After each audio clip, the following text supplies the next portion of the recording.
이번 수학 능력고사에서 크게 주목을 받고 있는 한 학생이 있습니다. 김해 외고 송영준 군입니다. 송 군이 주목을 받는 이유는 전교 꼴찌였다가 수능 만점을 받았기 때문입니다.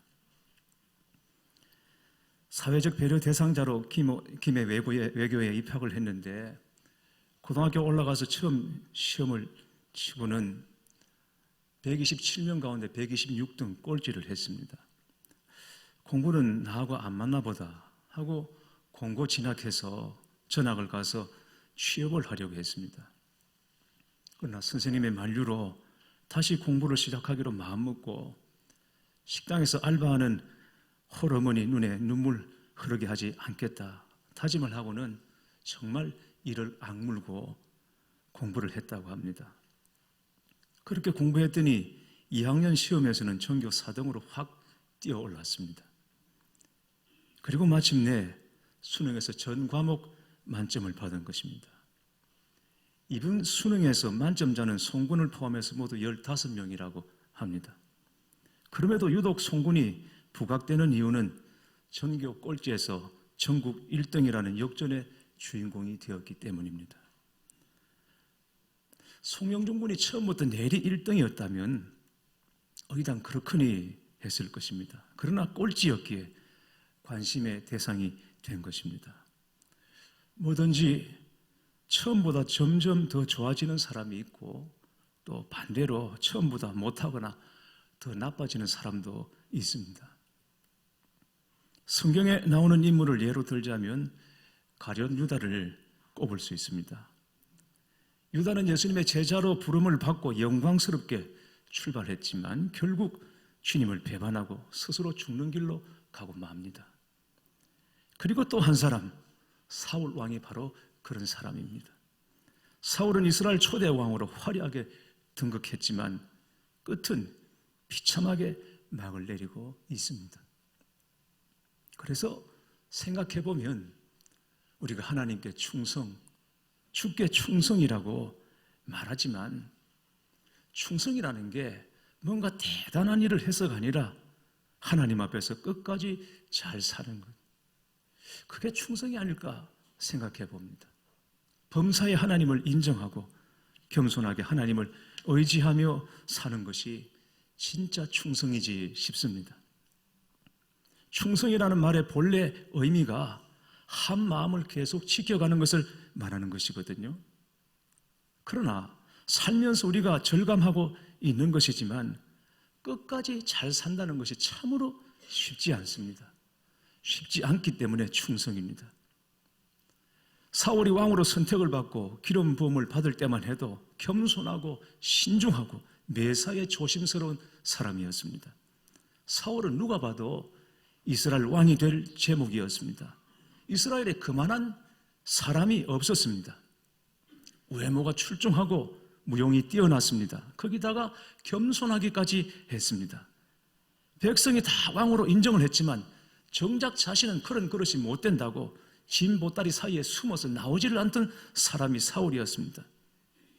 처음에는 자기만 왕이 될 자격이 없다고 했을 뿐 다른 사람들은 왕이 되는 것에 이의를 제기하지 않았던 사람이 사울이었습니다. 그랬던 사울이 어느 순간부터 빗나가기 시작했습니다. 교만하여 자신의 본분을 잊기 시작했습니다.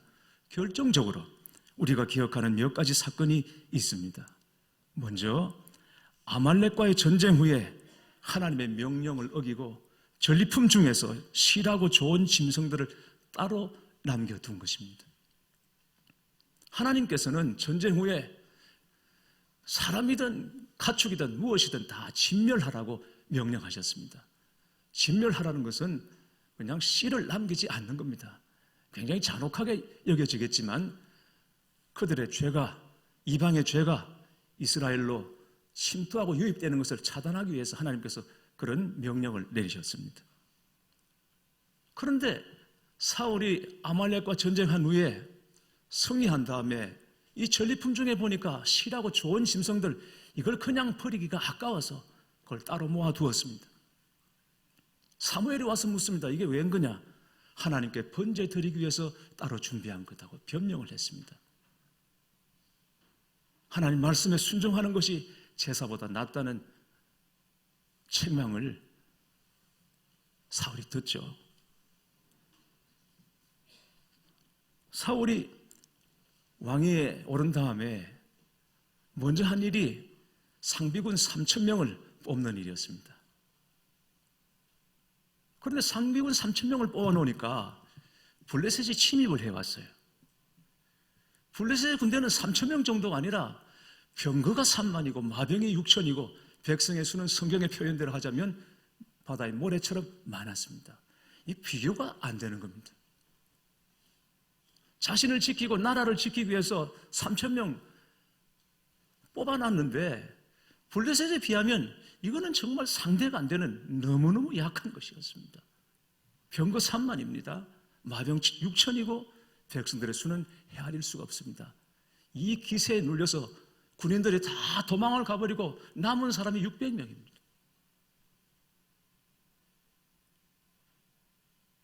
거기다가 이런 상황에서 사무엘이 있어서 하나님께 제사를 드리고 기도해주면 얼마나 든든하겠습니까? 그러나 사무엘은 그림자조차 보이지 않습니다. 백성들 사기는 떨어지고 군인들은 흩어지고 블레셋은 언제 쳐들어올지 모르는 상황에서 급한 김에 사울이 큰 실수를 범하죠. 뭡니까? 자기가 직접 하나님께 번제를 드린 겁니다. 사울은 왕이지 제사장이 아니지 않습니까? 그러나 급하다고 자기가 그냥 번제를 드린 겁니다. 이 일로 하나님께서는 사울을 버리시기로 결정하셨습니다. 그리고 또 하나, 사울이 제사장 85명을 몰살한 사건 여러분 기억하십니까? 얼마 전에 우리가 본 말씀이죠. 다윗이 사울을 피해서 도망가다가 노비라는 땅에 숨어 들었을 때 제사장 아히멜렉이 하나님께 드렸던 진설병 중에 그 빵을 다윗 일행에게 주었습니다. 사실은 안 되는 것이었습니다. 하나님께 드린 제물은 제사장들과 그의 가족들이 먹게 되어 있는 것이었습니다. 그런데 율법보다는 사랑이 우선이다 생각하고는 궁줄에 있는 다윗과 그 일행에게 진설병을 내어서 먹게 했고, 다윗은 수중에 무기가 전혀 없습니다. 그런데 공교롭게도 그 제단에 얼마 전에 자기가 죽인 골리앗의 칼이 거기 보관되어 있었어요. 그걸 좀 달라 그랬더니 아히멜렉이 그 무기를 내어주었습니다. 근데 이 사실이 사울에게 알려진 겁니다. 사울이 격노했습니다. 노브 땅의 제사장 85명을 몰살시켜버립니다. 뿐만 아니라 그 땅 사람들과 가축들까지 완전히 다 죽여버립니다. 그러고도 사울은 하나님을 두려워하지 않습니다. 이미 사무엘 선지자를 통해서 하나님께서 여러 차례 경고하셨고 심지어 신접한 여인을 통해서도 하나님의 심판을 예고하셨지만 사울은 회개하지 않았고 돌이키지 않았습니다. 그러다가 마침내 길보아 전투에서 아들 셋이 한꺼번에 전사하고 자신도 블레셋 사람의 화살을 맞아서 치명상을 입습니다. 사울은 그 몸으로는 도망을 못 간다는 것을 알았습니다. 그리고 블레셋 사람에게 잡히면 어떤 치욕을 당하게 될 것인지 불을 보듯 뻔했습니다. 그래서 사울은 할례받지 않은 이방인에게 치욕을 당해 죽는 것보다는 차라리 동족 손에 죽는 게 낫겠다고 생각을 하고는 자기 무기를 들고 따라다니는 부관에게 자신을 찌르라고 명령을 합니다. 그러나 부관이 감히 어떻게 왕을 찌르겠습니까? 그러자 사울은 결국 자신의 칼을 세워놓고 그 위에 엎드려 자결을 합니다. 사울의 부관은 왕을 보필하지 못한 자기 책임을 통감하고 옆에서 스스로 목숨을 끊습니다. 그러나 사울의 죽음은 그것으로 끝이 아니었습니다. 사울의 시체를 발견한 블레셋 사람들은 사울의 머리를 벨니다. 그리고 갑옷을 벗겨서 블레셋 신당과 백성들에게 알립니다. 그리고 사울의 시체는 머리 없는 시체입니다. 시체는 벳산이라는 산 성벽에 못 박아 두고는 승리를 만끽했습니다. 사울은 죽어서도 모욕을 당합니다. 왕으로서의 영광뿐 아니라 한 인간으로서의 존엄까지 다 빼앗기고 맙니다. 그런데 이상합니다. 사울이 하나님의 말씀을 거역하고 아말렉을 진멸하지 않았을 때 하나님께서 사울을 심판하지 않으셨습니다. 블레셋과 전투에 앞서서 직접 번제를 드릴 때도 하나님의 심판이 사울에게 임하지 않았습니다. 노베 제사장 85명 다 죽이고 성을 몰살할 때도 하나님의 심판이 사울에게 임하지 않았습니다. 그러나 당장 심판이 임하지 않았을 뿐이지 심판이 없는 것은 아니었습니다. 사울이 그걸 몰랐던 것입니다.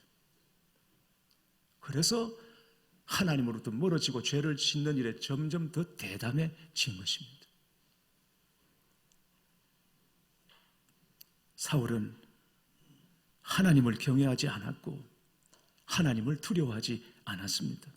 사울이 두려워한 것은 오직 하나, 자기 왕이 잃어버릴까, 그걸 두려워했을 뿐입니다. 교회 여러분, 우리는 하나님을 얼마나 의식하며 살아가고 있는 것일까요? 우리에게 정말 하나님을 경외하는 마음이 있습니까? 내가 하나님 앞에 서 있다는 의식을 갖고 살아갑니까? 하나님을 사랑함과 더불어 하나님을 두려워하는 마음이 우리에게 있습니까? 하나님의 말씀이 내 생각을 다스리시고 그 말씀 앞에 걸음을 멈추고 나를 내려놓을 수 있는 믿음의 용기가 우리에게 있습니까? 하나님이 나를 다 알고 보신다는 이 사실을 인식하며 살아야 합니다. 그래서 매사에 하나님 앞에서 사는 자같이 주의하며 신중하게 살아야 합니다. 사도 바울이 빌립보서 2장 12절에 선포한 대로 두렵고 떨림으로 너희 구원을 이루라, 이 말씀을 다시 한번 우리 신비에 새겨야 합니다.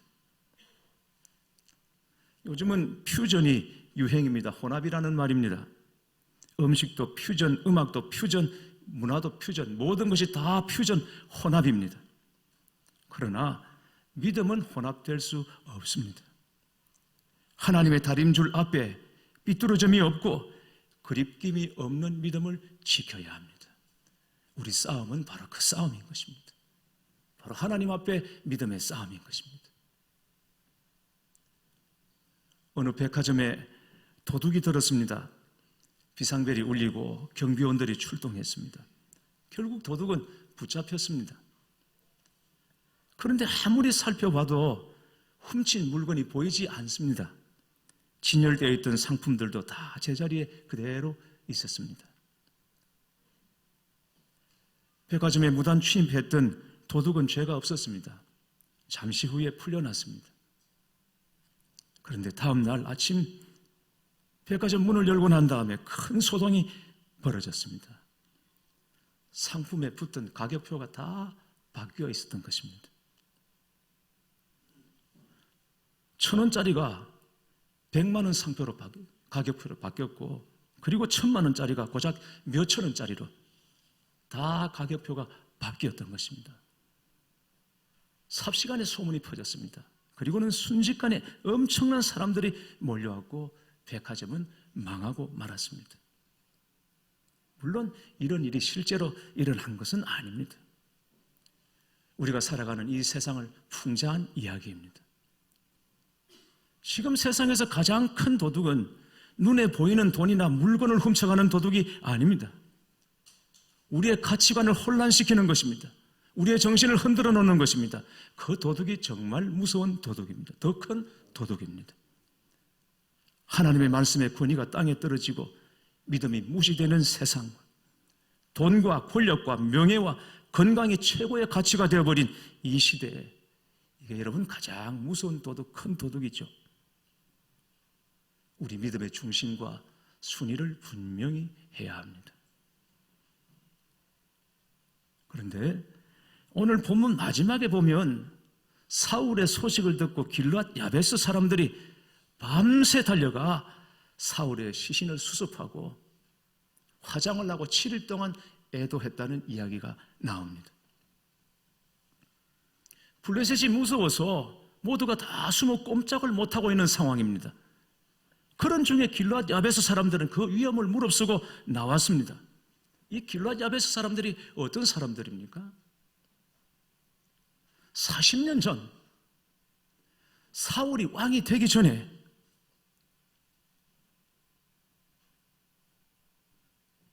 그때 암몬의 나하스라는 왕이 암몬 군대를 이끌고 길르앗 야베스에 쳐들어왔습니다. 길르앗 야베스는 작은 성이기 때문에 그들을 맞상대할 수가 없어서 항복하기로 결정했습니다. 그랬더니 이 나하스가 얼마나 잔혹하고 야비한 인간인지 항복을 하되 그냥 받아줄 수는 없다. 길르앗 야베스 사람들의 오른쪽 눈을 다 빼면 항복을 받아주겠다고 잔혹하게 말했습니다. 이 사실을 사울이 알았습니다. 왕이 되기 전이었습니다. 참지 못하고 군대를 모아서 암몬과 대적해서 암몬을 크게 무찌릅니다. 40년 전 사무엘상 11장에 나오는 이야기입니다. 길르앗 야베스 사람들이 이 일을 기억했어요. 그래서 아무도 나와보지 못하고 돌아보지 못하는 그 중에 사울의 시신을 수습해서 화장을 하고 그리고 7일 동안 그 성주민들이 애도했다는 이야기입니다. 그렇게 해서 버려진 사울의 시체가 마지막 예우를 받을 수 있었습니다. 결국 왕으로서 사울은 기억할 만한 것이 없고 왕이 되기 전 순수했을 때 겸손하게 하나님 앞에 섰을 때 그때 일만 기억되고 있습니다. 이게 사울의 인생입니다. 마지막에 우리는 과연 어떤 사람으로 기억될 수 있을까? 우리에게도 언젠가는 마지막이 올 것입니다. 이제 연말이 아닙니까? 한 해 시작이 있고 끝이 있다는 것은 우리 인생의 시작과 끝이 있음을 알려주시는 하나님의 계시입니다. 우리의 어느 순간 어떤 모습이 아름답게 기억될 수 있을까요? 지금일까요? 아니면 과거 어느 때일까요? 이스라엘 역사상 남북쪽 왕들을 통해서 선한 왕이 몇 명 없습니다. 남쪽 유다도 북쪽 이스라엘도 선한 왕이 몇 명 안 됩니다. 우리가 그저 기억하는 정도, 다윗이나 요시야 이런 정도, 대부분은 다 악한 왕들이었습니다. 왕이 되기 전에 그랬는지 왕이 된 후에 그랬는지 어쨌든 다 악한 왕들이었습니다. 그 선한 왕 중에 몇 명 안 되는 왕 중에 한 사람이 히스기야 왕입니다. 히스기야는 29년 동안 유다를 다스렸습니다. 다윗 이후에 약 300년 만에 등장한 믿음 좋은 왕입니다. 히스기야가 왕이 되자마자 종교개혁을 단행했습니다. 하나님을 떠나 죄 가운데 빠져있는 백성들을 다시 하나님 품으로 모읍니다. 하나님이 싫어하시는 우상과 더러운 관행들을 타파했습니다. 히스기야의 뒤를 이어 왕이 된 사람이 아들 므낫세입니다. 12살에 왕이 됩니다. 그런데 므낫세는 아버지의 선한 업적을 다 뒤집어 엎어버리는 악한 왕입니다. 아버지와 정반대입니다. 하나님 앞에서 추악한 일들만 골라서 저지릅니다. 아버지가 없애버린 산당과 우상을 다시 세우는 것으로부터 시작해서 성전에 들어오는 사람들로 하여금 하나님을 섬기지 않고 우상을 섬기고 절하게 만들고 고의적으로 백성들을 유혹해서 하나님을 떠나게 한 사람이 므낫세입니다.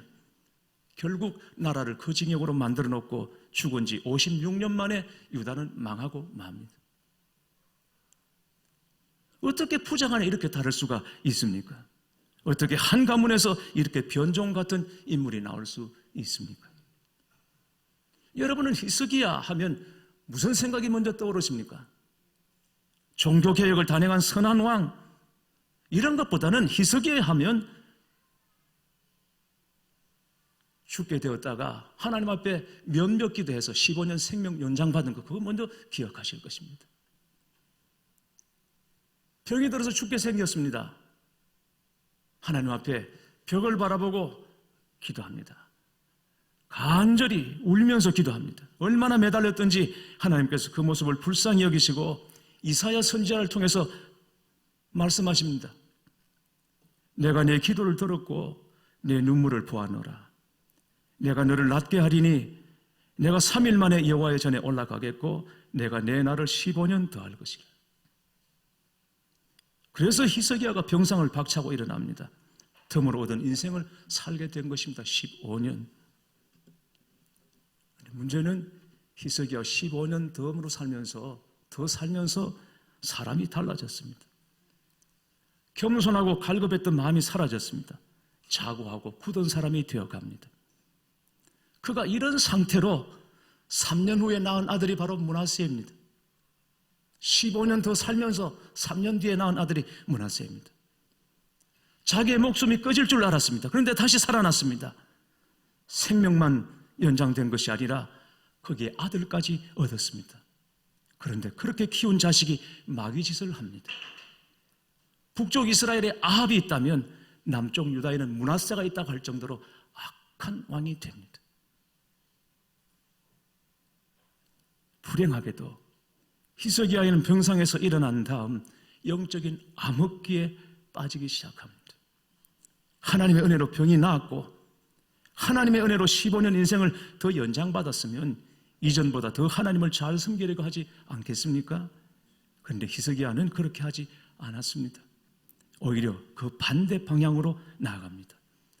역대하 32장 24절에서 25절 말씀입니다. 그때 히스기야가 병들어 죽게 되었으므로 여호와께 기도하며 여호와께서 그에게 대답하시고 또 이적을 보이셨으나 히스기야가 마음이 교만하여 그 받은 은혜를 보답하지 아니하므로 진노가 그와 유다와 예루살렘에 내리게 되었더니. 히스기야 생애를 보면 15년 덤으로 사는 기간 중에 그가 하나님 앞에 아름다운 일을 했다는 기록이 하나도 없습니다. 그러니 교회 여러분, 우리가 생각해야 합니다. 사람이 오래 사는 것도 중요하고 건강하게 사는 것도 중요하지만 무엇을 심고 사는가, 이게 더 중요합니다. 겨우 아들 하나를 키운 것인데 그것도 유다 열왕들 중에서 가장 악한 왕을 배출한 것으로 그의 생애가 끝이 나고 맙니다. 사실 우리도 사형 선고를 받고 이미 다 죽었던 자 아닙니까? 죄와 허물로 죽었던 자 아닙니까? 그리고 죽고 또 죽고 영원히 죽을 수밖에 없는 자였습니다. 그랬던 우리가 주님의 피로 다시 삽니다. 덤으로 살고 있습니다. 우리는 예수 믿고 난 다음에 다 지금 덤으로 사는 겁니다. 하나님 보너스로 사는 겁니다. 그러면 덤으로 사는 이 인생을 우리가 어떻게 살아야 하겠습니까? 흔히 학창시절에는 잘 믿었는데 젊었을 때는 믿음이 좋았는데 라는 말을 자주 합니다. 그러나 예전에 잘 믿었던 경험이 지금의 나는 아닙니다. 예전의 믿음의 추억이 현재의 신앙을 보장하는 것이 아닙니다. 예전에 믿음이 좋았다면 지금도 좋아야 하고 그리고 점점 더 좋아져야 합니다.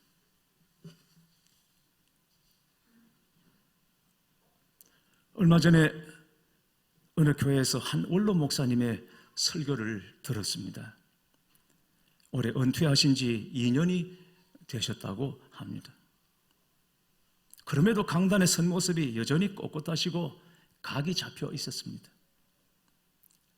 그러나 아무래도 은퇴를 하고 보니 영적으로 좀 꺾이는 느낌이 들더라고 하셨습니다. 그래서 이분이 결심한 것이 있는데 성경 읽기였습니다. 하루에 200페이지씩 그렇게 해서 2달에 성경 한 권을 통독하는 것을 목표로 매일 200페이지씩 성경을 읽고 있다고 하셨습니다.